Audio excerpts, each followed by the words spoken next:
Haleluya. Terima kasih Bapa, kami mengucap syukur buat hadirat-Mu di tengah-tengah kami. Kami mengucap syukur bahwa Engkau sangat mengasihi kami. Kami mengucap syukur Tuhan bahwa kami dimerdekakan. Jika Kristus, Anak Allah, Putra Tunggal Bapa memerdekakan kamu, kamu benar-benar telah merdeka. Terima kasih Tuhan. Kami sangat mengucap syukur dan kami berdoa pada pagi hari ini Engkau sendiri menyatakan isi hatimu dan Engkau juga memerdekakan kami dari semua belenggu yang ada di dalam hidup kami. Di dalam nama Tuhan Yesus kami berdoa, Roh Kudus, Engkau yang berbicara. Engkau yang menunjukkan kepada kami jalan yang harus kami tempuh. Engkaulah guru, Engkaulah sahabat. Di dalam nama Tuhan Yesus kami mengucap syukur. Haleluya. Amin. Puji Tuhan. Silakan duduk kembali Bapak Ibu Saudara. Saya mengucapkan shalom untuk kita semua. Puji Tuhan, haleluya. Kita akan menikmati firman Tuhan bersama-sama. Dan saya percaya bahwa Tuhan ingin kita mengalami kemerdekaan yang sejati. Puji Tuhan, haleluya. Mari kita membuka lebih dulu firman Tuhan di dalam Yohanes pasal 8 ayat 31 dan 32 yang sudah dibacakan di awal dalam ibadah ini, tapi kita akan kembali membukanya dan kita akan mendeklarasikannya bersama-sama seperti yang sudah kita baca atau deklarasikan di awal. Yohanes pasal 8 ayat 31, puji Tuhan, sampai 32. Mari kita membaca bersama-sama dengan bersuara Bapak Ibu Saudara, 1, 2, 3. Maka katanya kepada orang-orang Yahudi yang percaya kepadanya, jikalau kamu tetap dalam firman-Ku, kamu benar-benar adalah murid-Ku.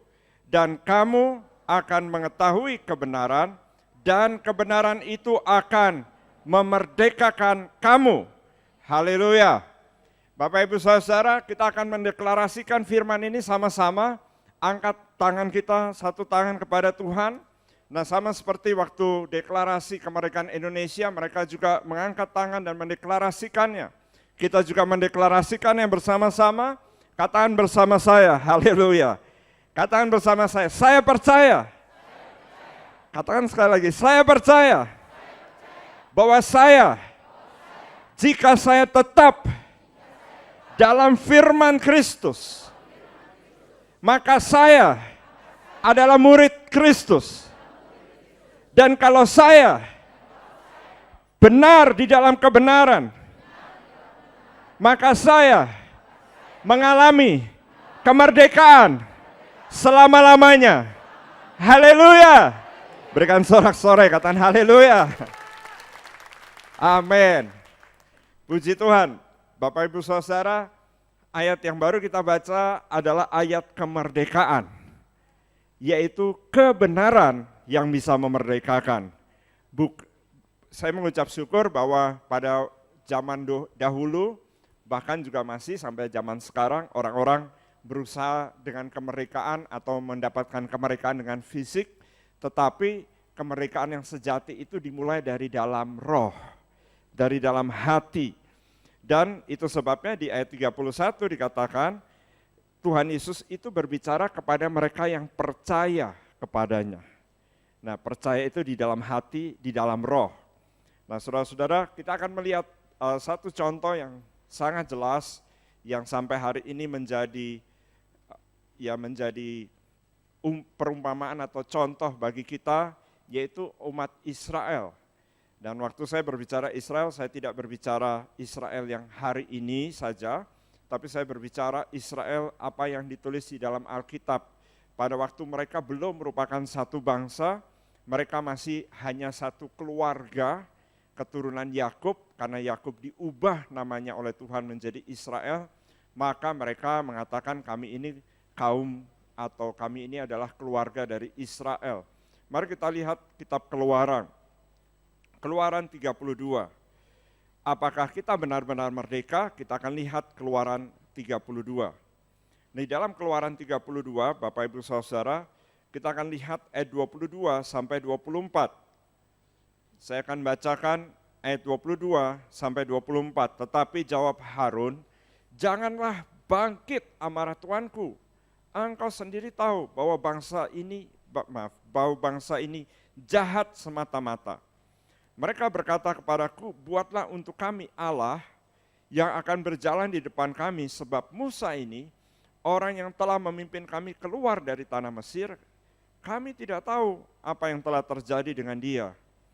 Lalu ayat 24, aku berkata kepada mereka, siapa yang mempunyai emas, haruslah menanggalkannya, mereka memberikannya kepadaku, dan aku melemparkannya ke dalam api, dan keluarlah anak lembu ini. Ya saudara-saudara, kalau baca ini seakan-akan magic. Jadi lempar semua perhiasan ke dalam api lalu keluar lembu emas. Nah, maksudnya bukan seperti itu. Maksudnya tentu dibuat. Saudara bisa mengerti, amin ya. Waktu kita baca, maksudnya adalah tentu dibuat. Nah, tapi yang membuatnya adalah berdasarkan apa yang dia mengerti, apa yang dia ketahui, apa yang dia pahami tentang siapa itu Allah. Jadi saudara-saudara, kalau kita tidak mengenal kebenaran, maka kita juga membuat kebenaran berdasarkan pikiran kita sendiri, berdasarkan pengenalan kita akan kebenaran. Tapi bukan berdasarkan kebenaran yang sebenarnya. Jadi waktu kita tadi mendeklarasikan, saya tidak bermaksud supaya saudara-saudara seperti tidak mengerti, tapi mungkin saudara-saudara memang tidak mengerti. Karena apa? Kalau kita mengerti kebenaran, maka tidak keluar anak lembu emas. Jika orang mengerti kebenaran, maka tidak keluar agama. Tidak keluar kepercayaan. Tapi karena mereka tidak pernah bertemu dengan Tuhan yang sejati, maka mereka mengeluarkan apa yang mereka mengerti. Nah, Harun tidak pernah bertemu dengan Tuhan.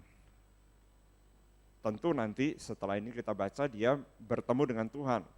Tetapi sebelum peristiwa yang kita sedang baca ini, Harun belum pernah bertemu dengan Tuhan. Lalu siapa yang bertemu dengan Tuhan? Musa. Musa, pemimpin yang pertama, itu yang bertemu dengan Tuhan. Nah, Harun tidak pernah bertemu dengan Tuhan. Tua-tua Israel juga tidak pernah bertemu dengan Tuhan. Memang nenek moyang mereka, Abraham, Ishak, Yakub, sampai Yusuf, mereka mengenal Tuhan. Tetapi keturunan selanjutnya, mereka tidak mengenal Tuhan. Bapak Ibu Saudara, demikian juga kalau kita dilahirkan di dalam keluarga Kristen, tapi tidak pernah bertemu dengan Tuhan, sekalipun kita mungkin datang di gereja, sekalipun kita mungkin mengetahui semua isi Alkitab, tapi kita tidak pernah mengenal kebenaran. Hanya waktu kita mengenal kebenaran, Tuhan Yesus katakan, maka kebenaran tersebut akan memerdekakan kita.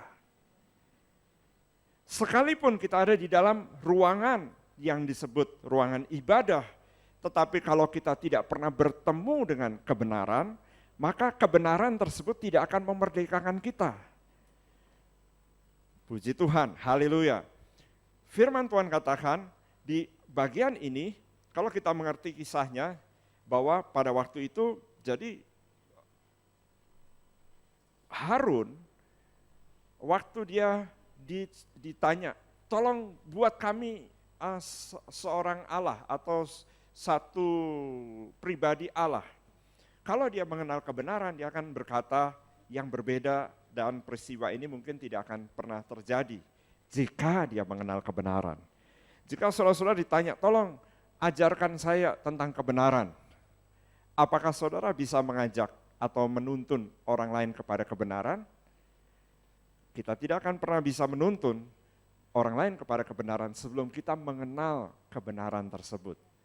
Nah, kata mengenal itu bukan berbicara mengenai sebuah yang biasa saja, tetapi kata mengenal dipakai kata yang sangat dalam, yaitu ginosko, artinya bertemu secara pribadi, punya hubungan secara pribadi, punya sesuatu yang kita tahu. Kalau kita berbicara, orang ini yang saya kenal, bukan yang saya tidak kenal. Saya mengenal beberapa dari saudara-saudara pada saat ini, tetapi mungkin suami atau istri atau anak saudara lebih mengenal saudara lebih dalam lagi. Kenapa? Karena mereka melihat saudara setiap hari, mengenal apa yang sebenarnya terjadi, bukan hanya dari apa yang kita katakan atau apa yang kita kerjakan, tapi bagaimana kita hidup setiap hari. Nah, saudara-saudara, Musa mengenal kebenaran. Kenapa? Karena dia mengalami berjalan bersama Tuhan sebelum Tuhan menyuruh dia membawa orang Israel keluar. Nah, orang Israel tidak sabar, jadi pada waktu itu mereka sudah keluar, tetapi mereka belum dimerdekakan. Tubuh mereka sudah merdeka. Bahkan mereka sudah keluar dari Mesir, dari tempat perbudakan, mereka sudah sampai di peristiwa ini di Gunung Sinai, mereka sudah sampai di sana.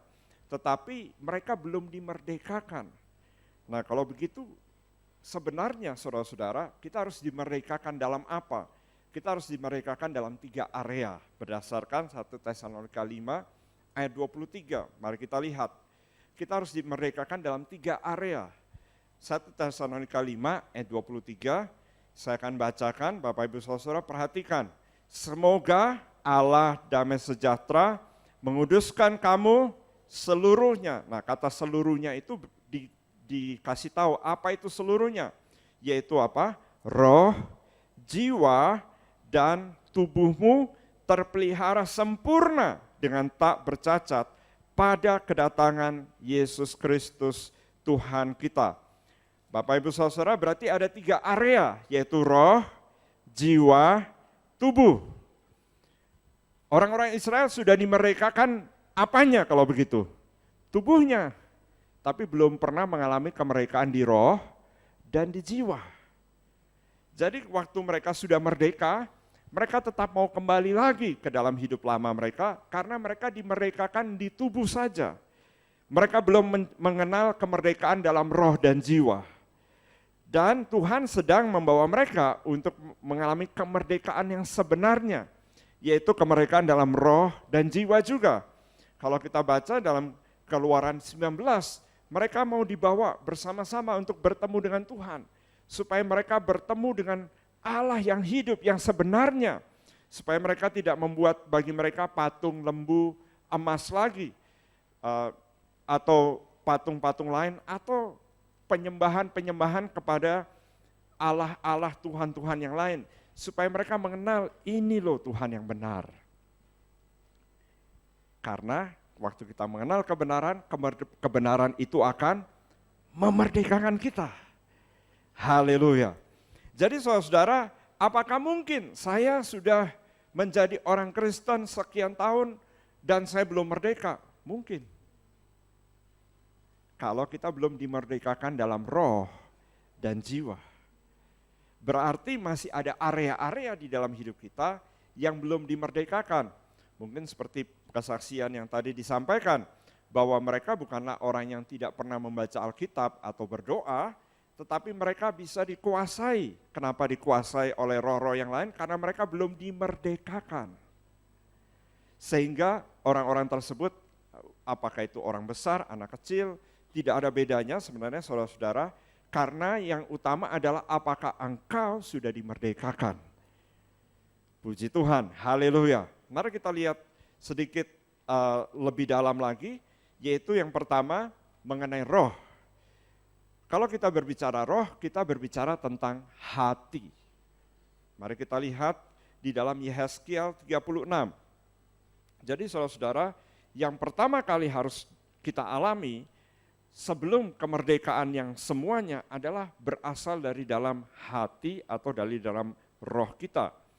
Mari kita lihat Yehezkiel 36. Kalau saudara-saudara melihat bersama saya, lihat ayat 26 sampai ayat yang ke-28. Puji Tuhan. Nah Bapak Ibu Saudara, perhatikan dikatakan seperti ini. Demikian firman Tuhan, kamu akan kuberikan hati yang baru dan roh yang baru di dalam batinmu, dan aku akan menjauhkan dari tubuhmu hati yang keras, dan kuberikan kepadamu hati yang taat. Rohku akan kuberikan diam di dalam batinmu, dan aku akan membuat kamu hidup menurut segala ketetapanku, dan tetap berpegang pada peraturan-peraturanku dan melakukannya. Dan kamu akan diam di dalam negeri yang telah kuberikan kepada nenek moyangmu, dan kamu akan menjadi umatku, dan aku akan menjadi Allahmu. Jadi sekarang Tuhan mengetahui, atau lebih tepatnya begini, sekarang Tuhan berkata, oke, kamu tidak mengerti kalau kamu telah diberkati, maka harus dibalik. Jadi dibaliknya bagaimana? Dibaliknya kalau sudah lihat ayat 28, mereka akan mendapatkan tanah perjanjian, dengan kata lain mereka akan menerima berkat fisik setelah mereka menerima berkat rohani. Puji Tuhan. Beberapa orang bisa menangkap bagian ini. Banyak orang ingin berkat jasmani, tapi sebenarnya masalahnya bukan di masalah berkat jasmani, tetapi rohaninya belum dibersihkan. Rohaninya belum mengalami transformasi. Hatinya belum baru. Bagi Tuhan tidak ada masalah. Tapi kita sudah melihat contoh yang sangat jelas sejak ribuan tahun yang lalu. Itu sebabnya tadi kita berbicara dari awal bahwa Israel adalah contoh, Israel adalah bagian yang dapat di mana kita bisa belajar bahwa kalau kita langsung menerima berkat jasmani saja tanpa mengalami transformasi di dalam hati, maka kita akan berbalik kembali ke dalam hidup yang lama sekalipun kita sudah dilepaskan. Kan orang Israel tadi bilang, buat kami satu Allah, lalu nanti supaya kami kembali lagi kemana? Ke perbudakan. Dengan kata lain, buat kami sesuatu Allah, lalu supaya kami sakit lagi. Buat kami satu Allah supaya kami miskin lagi. Buat kami satu Allah supaya kami melarat lagi. Buat kami suatu Allah supaya kami susah lagi. Buat kami satu Allah supaya kami menderita lagi. Buat kami sesuatu Allah supaya kami menyembah Dia dan kami disesatkan dan akhirnya kami terpuruk lagi. Ah, masa iya? Ya memang begitu yang dikatakan sebenarnya. Kan mereka mau kembali lagi ke Mesir. Dengan kata lain mereka mau kembali lagi menderita. Mereka mau kembali lagi ke dalam dosa. Mereka mau kembali lagi dikuasai oleh semua yang jahat. Nah saudara-saudara, maka Tuhan berkata bahwa oke, kalau begitu umatku kamu harus mengalami yang lebih dulu, transformasi hati. Transformasi di dalam roh. Bapak Ibu Saudara, waktu seseorang rohnya dibebaskan, dilepaskan, maka dia akan menjadi orang yang sangat merdeka. Keadaan tidak akan mempengaruhi hidupnya. Situasi tidak akan membelenggu dia. Oh haleluya. Apapun yang terjadi di dalam sekeliling bahkan di tubuhnya seperti Rasul Paulus, dia katakan aku tidak peduli. Kalau aku datang yang aku tahu adalah Kristus and Him whom been crucified. Ya, dia katakan kalau aku mau datang kepada engkau, aku memutuskan untuk tidak mengetahui apa-apa tentang sekeliling segala sesuatu, tapi aku mau tahu apa yang Kristus akan katakan dan apa yang Tuhan akan kerjakan di tengah-tengah umatnya. Itu yang aku mau ketahui, itu yang aku mau peroleh. Kenapa? Karena rohnya sudah dimerdekakan. Waktu seseorang rohnya dimerdekakan, dia tidak terbelenggu dengan tempat tidur di tempat yang sakit, dia tidak terbelenggu dengan situasi saya belum diberkati, dia tidak terbelenggu dengan apapun, dia katakan aku merdeka, aku lebih dari pemenang. Tidak ada yang dapat memisahkan aku dari kasih Kristus, baik penderitaan, baik masalah, baik penyakit, segala sesuatu yang datang dalam hidupku 3 kali kapal karam, tidak dapat memisahkan aku dari kasih Kristus. Karena rohku sudah dimerdekakan. Karena aku telah memiliki hati yang baru. Amin. Haleluya. Waktu kita mengalami hati yang baru, saudara-saudara, engkau tidak akan mengeluh, engkau tidak akan berkeluh kesah, engkau akan mengucap syukur dalam segala keadaan. Apa yang saya sampaikan adalah semua yang ditulis oleh impartasi atau oleh tuntunan Roh Kudus kepada Rasul Paulus. Kata-kata tadi, bersukacita dalam segala keadaan, mengucap syukur senantiasa.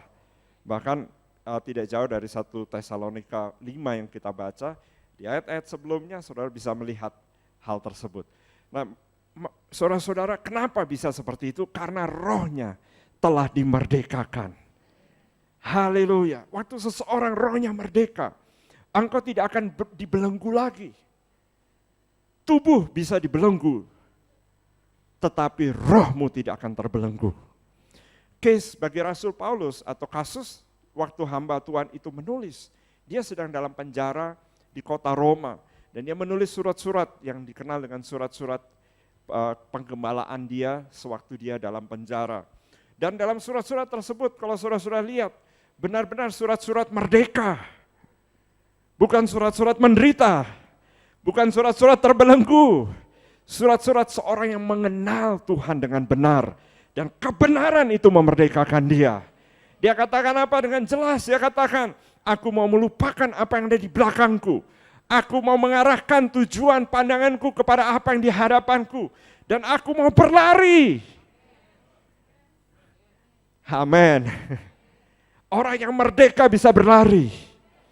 Dan firman Tuhan, apa yang dia alami itu benar-benar tidak terbelenggu, saudara-saudara.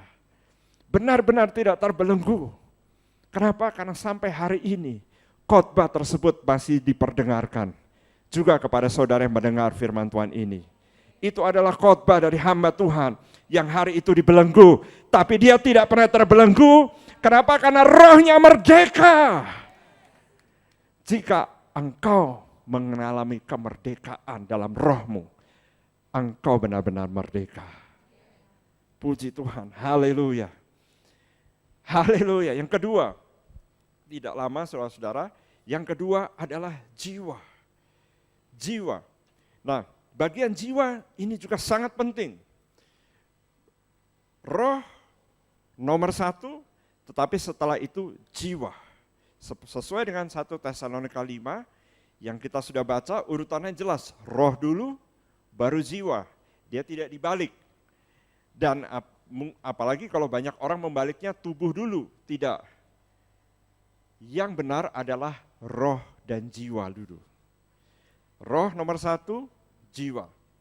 Mari kita lihat Roma 12. Roma 12 ayat yang kedua. Kalau saudara-saudara bisa membuka Alkitab, mari kita membuka Alkitab bersama-sama. Roma 12 ayat yang kedua. Mari kita membaca Roma 12 ayat yang kedua. Roma 12 ayat yang kedua. Mari kita baca bersama-sama dengan bersuara, 1, 2, 3. Janganlah kamu menjadi serupa dengan dunia ini, tetapi berubahlah oleh pembaharuan budimu, sehingga kamu dapat membedakan manakah kehendak Allah, apa yang baik, yang berkenan kepada Allah, dan yang sempurna. Nah, Bapak Ibu Saudara, akal budi adalah bagian dari jiwa. Nah, akal budi kita juga harus dimerdekakan, harus mengalami transformasi. Ditransformasikan oleh apa? Oleh kebenaran. Roh ditransformasikan oleh kebenaran, jiwa juga harus ditransformasikan oleh kebenaran. Nah, roh harus mengalami pembaharuan, harus mengalami di istilah yang lebih jelas adalah mengalami terang masuk ke dalam hidup kita.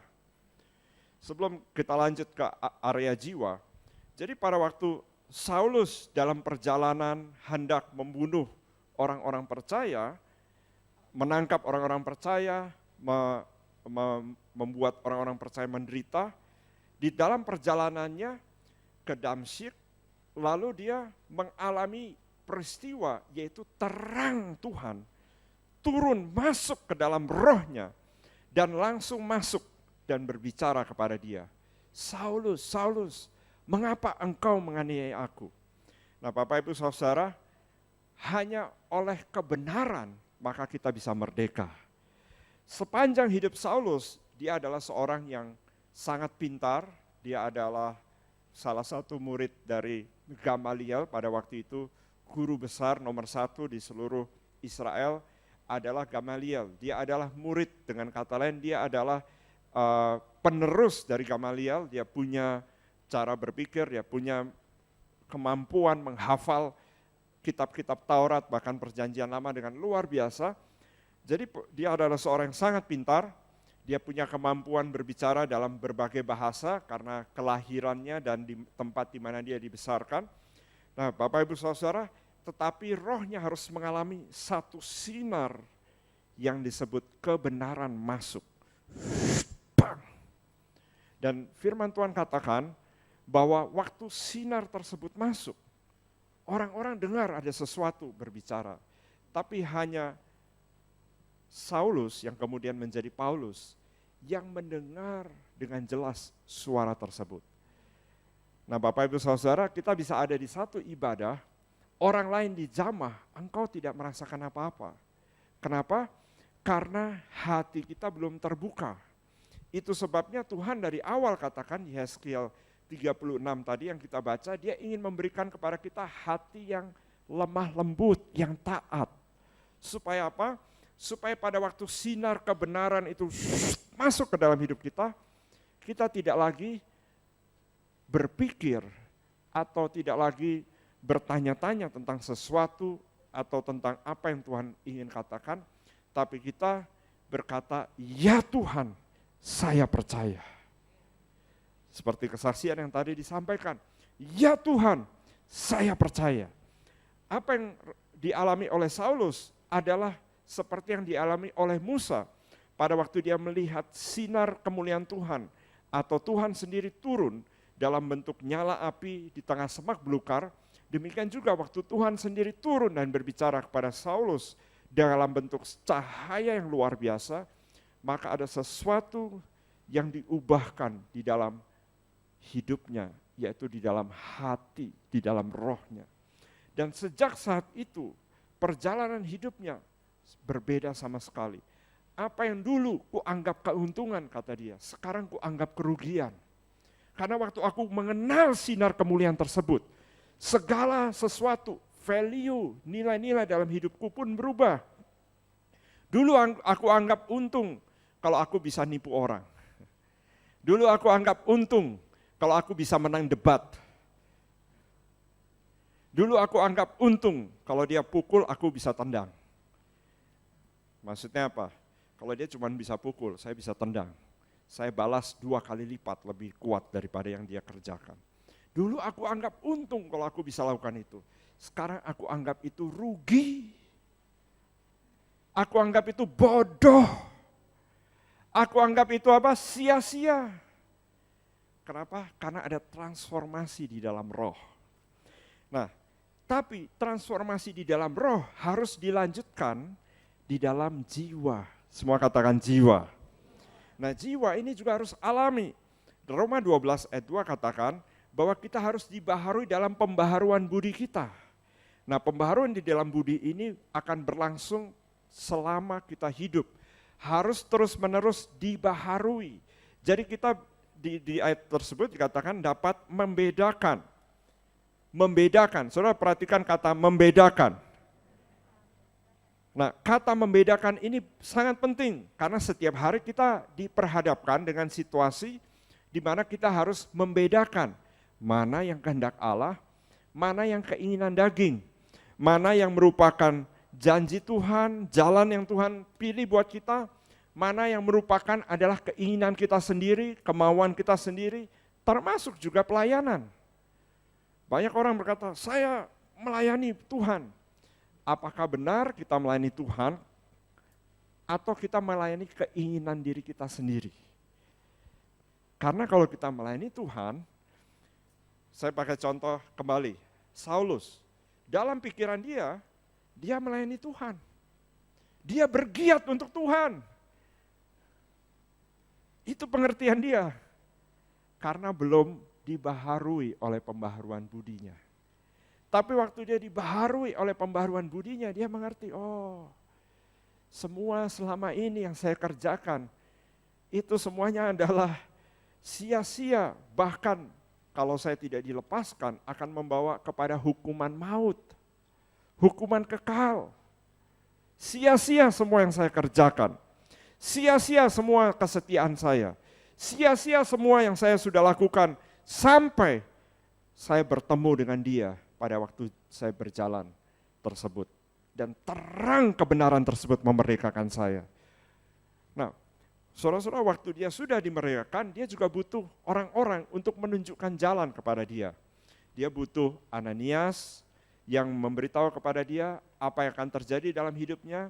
Dia juga butuh terang Tuhan, masuk pengajaran firman Tuhan melalui salah seorang rasul lainnya, yaitu Barnabas. Kalau sudah pernah baca, Paulus dan Barnabas, sebenarnya yang lebih dulu adalah Barnabas yang mengambil Saulus, kalau sudah baca. Lalu memberikan kepada Saulus pengertian-pengertian. Baru Saulus bilang, oh ternyata yang saya sudah hafal, yang saya sudah baca sekian lama di Alkitab, oh pengertiannya itu ya. Kebenaran mulai memerdekakan pikirannya, cara berpikirnya, hatinya sudah tadi, hatinya yang pertama, perjalanan bersama dengan bertemu dengan Tuhan, itu di Kisah Rasul pasal 9, tapi kemudian dia harus mengalami dimerdekakan, ditransformasikan di dalam akal budinya. Dia harus bertemu dengan orang-orang yang mengajar dia, mendidik dia, memberitahu kepada dia, ini artinya. Sampai kemudian dia sendiri mengalami Tuhan, kemudian berkata, oke, Saulus kamu harus naik ke level yang lebih tinggi, kamu harus bertemu dengan aku di padang Arabia, kamu harus bertemu dengan aku, dan aku akan membawa kamu ke tingkat yang ketiga dari sorga. Kamu akan melihat semua rancanganku dan kamu harus menuliskannya dan mengajarkannya kepada jemaat-jemaat. Dan saudara-saudara, itulah pengalaman dari Rasul Paulus. Tapi saudara-saudara, perhatikan, yaitu harus mengalami kemerdekaan di dalam pikiran. Jadi setiap hari waktu kita membaca firman Tuhan dan mulai merenungkan, pertama waktu kita membaca firman Tuhan kita harus mengalami terang. Semua katakan terang. Nah, terang itu adalah dari firman Tuhan.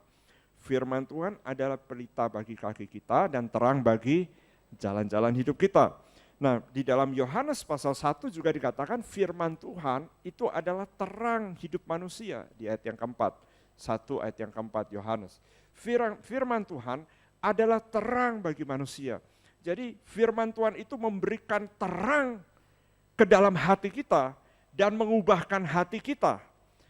Dia memisahkan antara terang dan gelap dengan sangat jelas.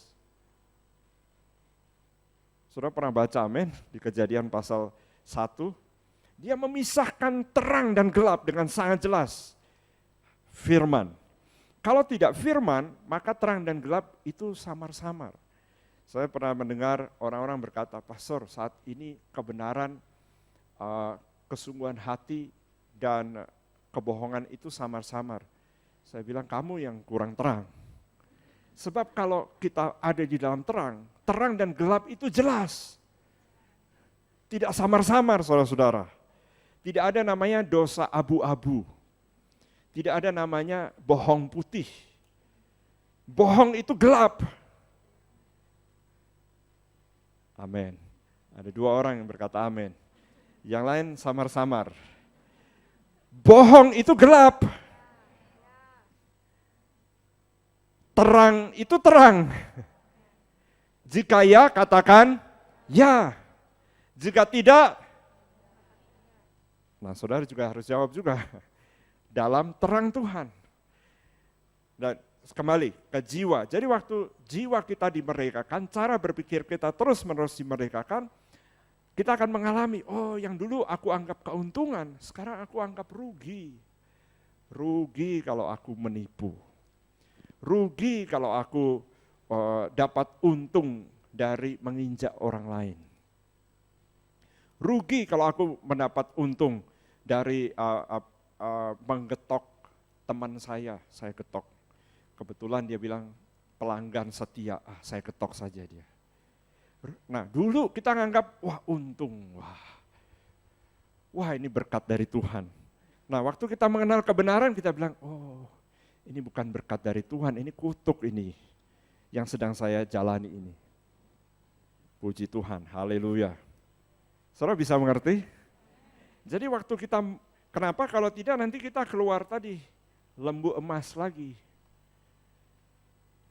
Proses itu tidak langsung, wah hari ini saya berbohong, maka hari ini juga saya menyembah lembu emas. Nah Bapak Ibu Saudara, dia terjadi dalam proses. Dikatakan dikumpulkan dulu, lalu aku lempar ke dalam api, lalu keluarlah lembu emas ini. Tapi itu mulainya dari 1, 2, 3 kegelapan, 4 kebohongan. Nah makin lama akhirnya kita menjadi penyembah yang lama lagi. Puji Tuhan. Apakah saudara sudah dimerdekakan? Apakah engkau benar-benar merdeka? Nah saudara-saudara, yang bisa memerdekakan kita adalah waktu kita mengenal kebenaran. Waktu kita mengerti, oh itu salah itu salah. Misalnya saudara jalan, ada tas, pas dibuka ada isi uang. Wah saya sudah lihat kanan kiri tidak ada orang yang punya tas dan uang ini. Oh haleluya, terima kasih Tuhan. Nah saudara-saudara, itu namanya buta, berjalan dalam gelap. Oh pastor, tapi saya tadi pagi berdoa untuk ada terobosan. Lalu saya lihat ada uang ini dan ada tasnya. Saudara, coba lihat dulu ada alamatnya tidak. Telepon orangnya kasih tahu, Bu atau Pak, saya temukan tasnya di sini. Mungkin dia di rumah sedang berdoa, Tuhan berikan saya terus. Kenapa bisa jatuh? Saya jatuh di mana itu tas saya? Saudara bisa mengerti? Apa yang dulu kuanggap keuntungan, waktu aku mengenal kebenaran, kuanggap rugi. Oh enggak rugi pastor, untung. Ya saudara siap-siap akan menjadi penyembah lembu emas lagi. Saudara mau merdeka atau menjadi penyembah lembu emas? Haleluya. Setiap hari di masa-masa seperti ini kita akan mendengar kata-kata orang, merdeka. Ya amin. Saya akan berkata amin. Saya berdoa engkau benar-benar dimerdekakan. Puji Tuhan, haleluya. Lagi, jiwa. Nah jiwa ini ada juga bagian lain. Setelah pikiran ada juga perasaan dan kehendak. Jadi jiwa ada perasaan dan kehendak.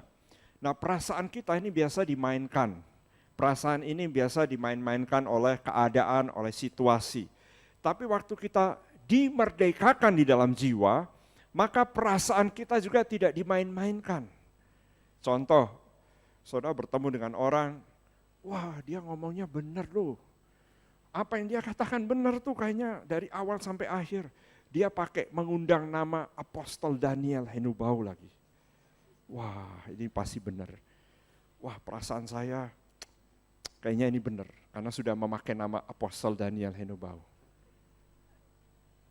Perasaan saudara sedang dimainkan, bukan oleh roh yang benar, oleh roh yang lain. Saudara harus bertanya kepada satu-satunya guru yang agung. Kalau roh kita sudah mengalami transformasi, Yehezkiel 36 ayat 27 kan, ayat 27, coba kita lihat kembali, Yehezkiel 36 ayat 27 katakan, aku akan memberi kepadamu, semua katakan roh kudus. Nah kalau seseorang sudah dibaharui di dalam rohnya, engkau akan memiliki roh kudus. Dan waktu engkau memiliki roh kudus, jangan dengar kata nama siapapun, dan jangan diombang-ambingkan oleh angin-angin pengajaran manapun. engkau mulai bertanya, Roh Kudus, engkau adalah penolongku yang diberikan oleh Tuhan Yesus, yang akan mengajarkan aku ke dalam seluruh kebenaran. Nah, Roh Kudus disebut roh kebenaran, dia diberikan kepada kita untuk mengajarkan kepada kita seluruh kebenaran. Nah, saudara-saudara, karena waktu kita tidak akan bisa berbicara semuanya, tetapi saudara-saudara bisa baca ini di dalam Yohanes 14, Yohanes 15, bahkan sampai Yohanes 16. Jadi, Roh Kudus akan mengajarkan kita ke dalam seluruh kebenaran, dan kita tidak diombang-ambingkan oleh apa kata orang. Kita tidak mendengar apa yang mereka katakan saja, tetapi kita bertanya, Tuhan sebenarnya dia sedang berbicara apa? Apa sebenarnya yang dia sedang ungkapkan dari hatinya? Kadang-kadang kita hanya mendengar apa yang dia katakan dengan kata-katanya. Tapi kalau oleh Roh Kudus kita mendapatkan pewahyuan, kita bisa mendengar apa yang sebenarnya dikatakan oleh isi hatinya tersebut. Jiwa, semua katakan jiwa. Waktu kita dimerdekakan di dalam jiwa, kita mengalami transformasi di dalam jiwa, engkau tidak akan diombang-ambingkan lagi. Engkau tidak akan, oh katanya begitu, oh katanya begini, katanya begitu.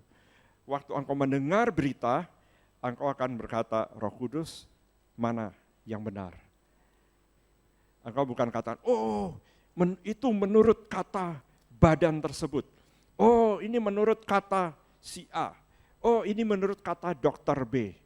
Oh ini menurut kata pejabat C. Oh ini menurut kata pengusaha tersebut. Ini yang menguasai seluruh teknologi, whatever saudara-saudara. Apapun yang dikatakan orang, tapi kalau kita mengalami dilepaskan, dimerdekakan, kita tidak akan diombang-ambingkan oleh berbagai macam angin pengajaran. Kita tahu Roh Kudus berkata apa, itu yang saya ikuti. Puji Tuhan. Haleluya. Haleluya. Semua katakan jiwa dimerdekakan. Yang terakhir tubuh. Nah, tubuh kita juga akan dimerdekakan. Tadi kita sudah baca di dalam Yehezkiel 36, urutannya jelas, yaitu pada waktu roh dimerdekakan, kemudian jiwa dimerdekakan, maka pasal 36 ayat yang ke-28 katakan, maka aku akan memberikan kepadamu negeri tersebut, aku akan memberikan kepadamu berkat tersebut, aku akan membawa kamu mengalami semua yang aku sudah janjikan. Coba lihat ayat yang ke-28 ini. Ini adalah berbicara tentang tubuh kita. Semua berkat di tubuh itu juga Tuhan ingin berikan. Tuhan ingin limpahkan. Tuhan ingin memberikan kepada kita bukan hanya pas, tapi berlimpah. Puji Tuhan, haleluya. Even saya merasakan beberapa dari saudara juga akan berlimpah. Pagi ini kalau Tuhan memerdekakan engkau akan berlimpah di dalam tubuh. Amin, haleluya. Mari kita lihat ayatnya, Amsal pasal 3 ayat 5 sampai ayat yang ke-8. Amsal pasal 3 ayat 5 sampai ayat yang ke-8. Percayalah kepada Tuhan dengan segenap, semua katakan hati, katakan roh. Jadi transformasi yang pertama, kemerdekaan pertama ada di dalam hati, ada di dalam roh, dan tidak bersandar lagi kepada pengertian. Kemerdekaan yang kedua yaitu di dalam jiwa, tidak lagi bersandar hanya kepada pengertian kita sendiri, hanya bersandar kepada jiwa kita sendiri, tetapi kita benar-benar ditransformasi di dalam hati, kemudian ke dalam jiwa. Nah saudara-saudara, seringkali hati kita merdeka, seperti murid-murid Tuhan Yesus, Petrus, Yohanes, Yakobus, mereka merdeka di dalam roh mereka, tetapi dalam jiwa mereka, pengertian mereka masih sama. Tuhan sudah ngomong berkali-kali, 40 hari, berbicara selain 3,5 tahun melayani bersama mereka, Tuhan Yesus terus-menerus menjelaskan tentang kerajaan Allah. Di hari waktu Tuhan Yesus mau naik ke sorga, Petrus bertanya, Tuhan, kapan engkau memulihkan kerajaan Israel? Apa maksudnya? Maksudnya hati sudah merdeka, tapi waktu ngomong masih dipengaruhi oleh pikiran, perasaan, dan kehendak dirinya. Bapak Ibu Saudara, setiap hari kita harus mengalami ditransformasi.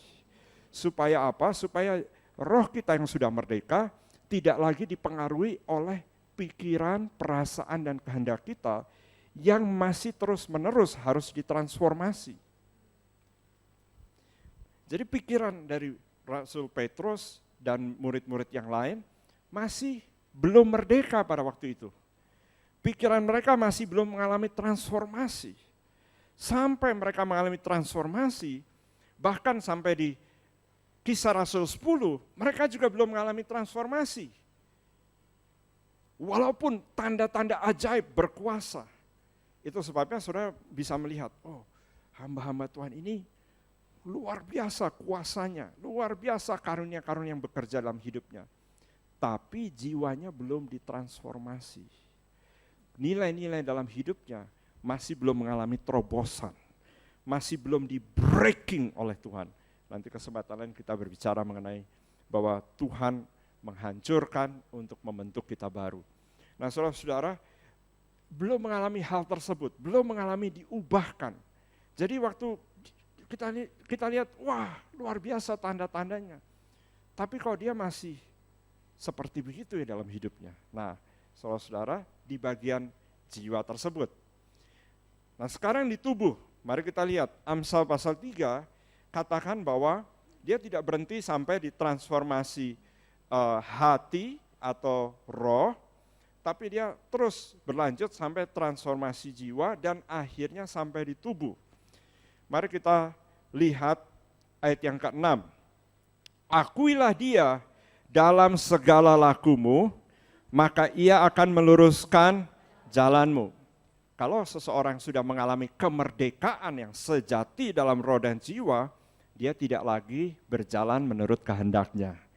Dia pasti akan berjalan menurut pimpinan roh. Barang siapa adalah anak Allah, atau lebih tepatnya, saya ulangi, barang siapa dipimpin oleh Roh Kudus, dia adalah anak-anak Bapa di sorga. Di dalam Roma pasal yang ke-8. Nah saudara-saudara, perhatikan kemudian ayat yang ke-7, janganlah engkau menganggap dirimu sendiri bijak. Jadi seseorang yang sudah ditransformasi di dalam roh dan jiwa, tidak menganggap, oh saya sudah tahu, oh saya sudah mengerti, oh saya bisa. Bahkan hal yang kecil sekalipun dia akan berkata, Father, oh Holy Spirit help me. Roh Kudus tuntun saya. Roh Kudus tolong saya. Bagaimana saya harus menyelesaikan ini? Roh Kudus bawa saya. Depends, bergantung sepenuhnya. Kata sepenuhnya itu artinya kalau kita punya 100%, tidak ada 1% pun kita bergantung kepada pengertian kita sendiri. Tuhan Yesus bergantung 100% dalam hidupnya di muka bumi kepada Roh Kudus. Bagaimana Allah mengurapi dia dengan Roh Kudus dan kuat kuasa. Ia berjalan, dia berkeliling, berbuat baik, melepaskan orang-orang dan menyembuhkan orang-orang dari semua penyakit dan kuasa kegelapan. Dan firman Tuhan katakan, Tuhan Yesus memberi kesaksian, aku tidak dapat melakukan apa-apa kecuali aku melihat Bapa-Ku mengerjakannya. Jadi sebelum dia mengerjakan sesuatu, entah itu laporan keuangan, entah itu saudara dalam bisnis, deal bisnis, atau mengerjakan apa saja, saudara pelajar mengerjakan tugas-tugas saudara, atau bahkan ibu rumah tangga mengerjakan pekerjaan-pekerjaan di rumah tangga, dia akan selalu berkata, Roh Kudus hari ini tugas-tugas saya, ini bagian saya. Kok sampai sekecil itu, Pastor? 100% tidak bersandar kepada pengertian kita sendiri. Amin. Berapa banyak saudara waktu saudara mau pergi ke satu tempat, tiba-tiba Roh Kudus atau ada suara dalam hati saudara, dan itu suara Roh Kudus, kalau kita orang percaya, berkata, jangan, tunda, jangan. Nah saudara-saudara, kalau kita tidak bersandar kepada pengertian kita sendiri, maka kita akan selalu berhasil. Mari kita lihat ayat yang ke-7, janganlah engkau menganggap dirimu sendiri bijak, takutlah akan Tuhan dan jauhilah kejahatan. Jadi waktu kita sudah mengalami di dalam hati kita merdeka, di dalam jiwa kita merdeka, maka untuk melakukan apapun juga dengan tubuh ini merdeka. Puji Tuhan, 2 orang asisten pastor di depan yang berkata, amin. Haleluya, merdeka. Ayat yang ke-8, itulah, mari kita baca bersama-sama. 1, 2, 3. Itulah yang akan dan menyegarkan tulang-tulangmu. Jadi apa yang ada dalam roh, kemerdekaan di dalam jiwa akan memerdekakan juga tubuh kita dari segala penyakit dan dari segala kelemahan. Puji Tuhan, haleluya. Puji Tuhan, Bapak Ibu Saudara, kalau kita hanya fokus di area tubuh saja, maka kita tidak mengalami kemerdekaan. Tapi kalau kita fokus ke dalam roh, jiwa, dan tubuh pun akan merdeka. Mari kita bangkit berdiri. Firman Tuhan katakan bahwa kemerdekaan yang pertama haruslah dimulai di dalam roh, di dalam hati. Dan Yohanes pasal 8 ayat 36, mari kita lihat ayat itu sama-sama. Yohanes 8 ayat 36, pendek saja ayatnya. Mari kita baca bersama-sama sambil saudara menyiapkan hati saudara untuk merespon firman Tuhan ini. Mari kita baca, 1, 2, 3. Jadi apabila memerdekakan kamu, kamu pun,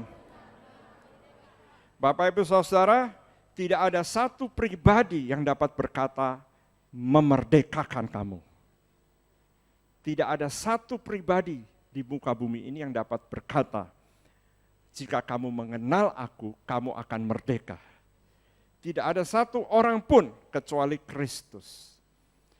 Jadi kemerdekaan di dalam roh, kemerdekaan di dalam jiwa, transformasi di dalam jiwa, dan transformasi di dalam tubuh pun kita bisa terima waktu kita menerima anak Allah yang tunggal, Tuhan Yesus, masuk ke dalam hidup kita.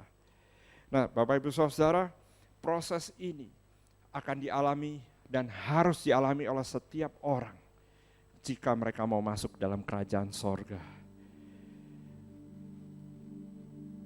Seorang guru agama, Nikodemus, ahli agama, terpandang di tengah masyarakat, datang kepada Tuhan Yesus dan bertanya, Guru, Rabi, bagaimana caranya supaya saya dapat mendapat bagian dalam kerajaan sorga? Bukan engkau harus dilahirkan dalam keluarga Kristen. Bagus, puji Tuhan kalau kita dilahirkan dalam keluarga Kristen seperti saya, itu adalah privilege, itu adalah satu anugerah yang besar dari Tuhan. Kalau kita masuk gereja, itu juga luar biasa.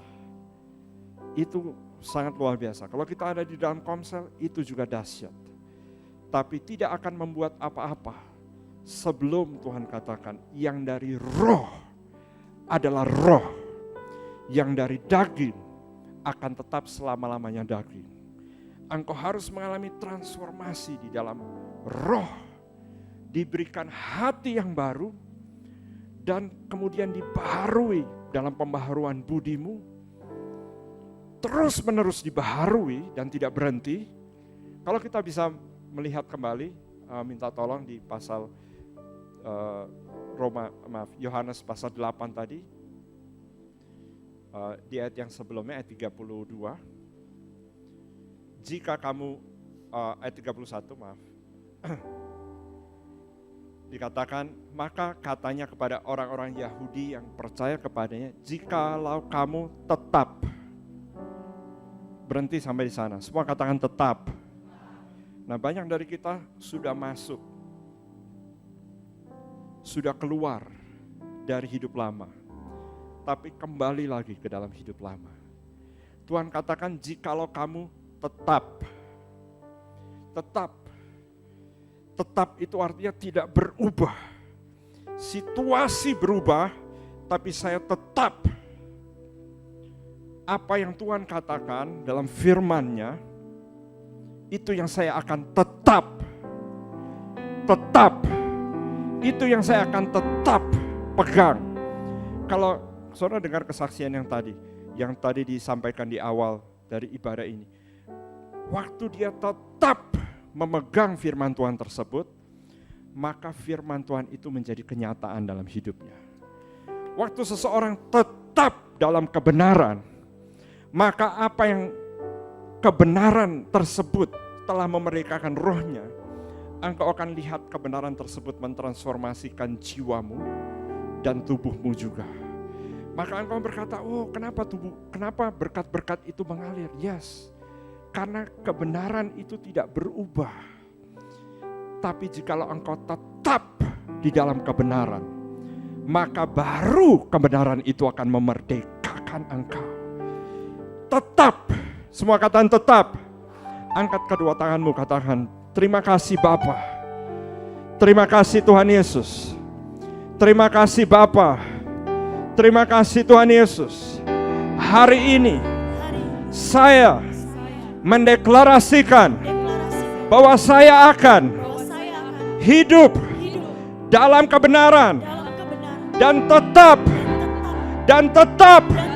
dan akan tetap memegang hidup dalam kebenaran. Saya percaya akan mengalami semua kelimpahan kasih karunia. Saya percaya apa yang engkau firmankan itu yang akan terjadi, dan saya tetap ada di dalamnya sampai saya melihat kegenapan. Saya melihat, saya mengalami seluruh kebenaran memerdekakan saya. Haleluya. Mulai berdoa dengan bahasa-bahasa, dengan suaramu sendiri, dengan doamu sendiri. Ucapkan firman Tuhan. Ucapkan firman Tuhan dan katakan, aku pegang kebenaran. Merdeka hari ini, merdeka. Haleluya, haleluya. Haleluya, haleluya. Haleluya. Terima kasih Tuhan. Haleluya. Haleluya, haleluya. Mari terus berdoa untuk 30 detik lagi. 30 detik lagi berdoa, declare. Dalam nama Tuhan Yesus. Haleluya. I raise a hallelujah. Come on. In the presence of my enemy. Katakan, I raise a hallelujah. I raise a hallelujah. Louder than the unbelief. Oke, saudara, sebelum kita lanjut, kita nyanyikan dengan tempo kemenangan. Saudara-saudara, waktu kita nyanyikan declare.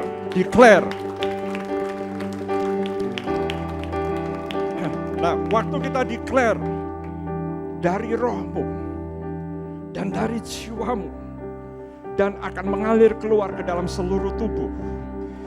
Dan dikatakan itulah yang akan menyembuhkan tubuhmu dan menyegarkan tulang-tulangmu.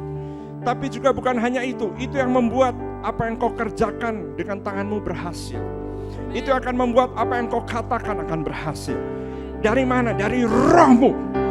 Engkau harus alami transformasi di dalam roh. Dan waktu anak itu memerdekakan, waktu kebenaran memerdekakan, engkau akan benar-benar merdeka. Engkau tidak perlu tunggu lagi ada orang yang menumpangkan tangan, dan zaman ini mungkin tidak mudah untuk menumpangkan tangan secara langsung. Tapi waktu engkau menerima kebenaran firman Tuhan ini, engkau akan merdeka dari dalam hatimu. Engkau akan merdeka dari dalam jiwamu. Engkau akan berkata, sekarang adalah waktunya kemenangan bagi hidupku. Haleluya, mari kita katakan haleluya. I raise a hallelujah. I raise a hallelujah. Amen, amen. In the presence of my enemy, Haleluya. I raise a hallelujah. Louder than the unbelief. Haleluya. Katakan aku I percaya. raise a hallelujah. Aku tetap dalam kebenaran. My Haleluya. weapon is a melody. Thank you, Jesus. I raise a hallelujah. Yes, Lord. Heaven comes to fight for me. Amen. Haleluya. I'm gonna sing in the middle of the storm. Amen. Louder and louder, you gotta hear my praises roar. Up from the ashes, hope will arise. Death is defeated, the King is alive. Haleluya. Haleluya. Haleluya. Saudara-saudara, 1 menit lagi mari kita berdoa, deklarasikan kemenanganmu. Maut telah dikalahkan dalam hidupmu. Oh haleluya, kuasa kegelapan tidak berkuasa sewaktu terang itu muncul. Haleluya, haleluya.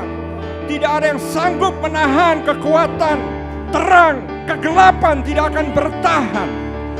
Dalam nama Tuhan Yesus. Haleluya, haleluya. Declare kemenanganmu. Deklarasikan kemenanganmu saat ini. Dimanapun engkau berada, deklarasikan kemenanganmu. Itulah yang menyembuhkan tubuhmu dan menyegarkan tulang-tulangmu. Oh, haleluya, haleluya. Jesus, I rise. Haleluya. Haleluya. Terima kasih Tuhan, terima kasih Tuhan. Haleluya. Bapa, kami mengucap syukur bahwa pagi hari ini, haleluya, Engkau kebenaran. Engkau ingin kami merdeka. Dan tidak ada satupun dari anak-anak-Mu ya Bapa yang tidak akan Engkau merdekakan. Saya merasa sedikit lagi kita berdoa bersama-sama. Haleluya. Saudara ikut berdoa bersama saya, kita akan deklarasikan bersama-sama. Saat ini bersama saya katakan, terima kasih Tuhan Yesus. Terima kasih Tuhan Yesus. Saya mengenal kebenaran. Saya terima dan hidup di dalamnya. Engkaulah kebenaranku. Karyamu Tuhan Yesus adalah kebenaranku. Apa yang telah Engkau bayar di atas kayu salib, itulah hakku, bagianku untuk selama-lamanya. Hari ini semua yang lama, roh maut, roh penyakit, kemiskinan, kebodohan, kemelaratan, tipu daya yang menguasai saya, yang menguasai jiwa saya, yang menguasai roh saya. Dulu dalam nama Tuhan Yesus, sekarang keluar hari ini, keluar dalam nama Tuhan Yesus. Saudara mulai deklarasikan, semua yang lama itu keluar, semua yang lama itu keluar, semua yang lama itu keluar. Keluar dalam nama Tuhan Yesus. Keluar dalam nama Tuhan Yesus. Semua pengertian yang lama keluar. Kebutaan yang lama itu keluar. Terang Tuhan masuk ke dalam tubuhmu, masuk ke dalam jiwamu, menembus ke dalam rohmu. Transform, renew dalam nama Tuhan Yesus. Haleluya. Haleluya. Tidak lagi engkau diperhamba oleh kuk perhambaan. Sebab jikalau Kristus telah memerdekakan engkau tidak lagi di dalam kuk perhambaan. Dalam nama Tuhan Yesus, terima kasih Bapa. Kami mengucap syukur untuk waktu kami bisa bersekutu dan berdoa. Dan biarlah kami tetap di dalam kebenaran. Oh, haleluya, haleluya, haleluya. Saya merasa beberapa orang engkau sedang dijamah Tuhan saat ini. Terang Tuhan, fire, api masuk ke dalam rohmu. Api Tuhan menjamah ke seluruh bagian hidupmu saat ini. Oh, haleluya, haleluya. Di balkon, di bawah, dalam nama Tuhan Yesus, even online, engkau mengalami jaman Tuhan sekarang dalam nama Tuhan Yesus. Haleluya, terima kasih Tuhan. Terima kasih Tuhan, haleluya, haleluya. Dalam nama Tuhan Yesus, tetap di dalam kebenaran. Karena kebenaran itu adalah kemerdekaanmu. Haleluya. Dan semua yang percaya katakan amin. Silakan duduk kembali.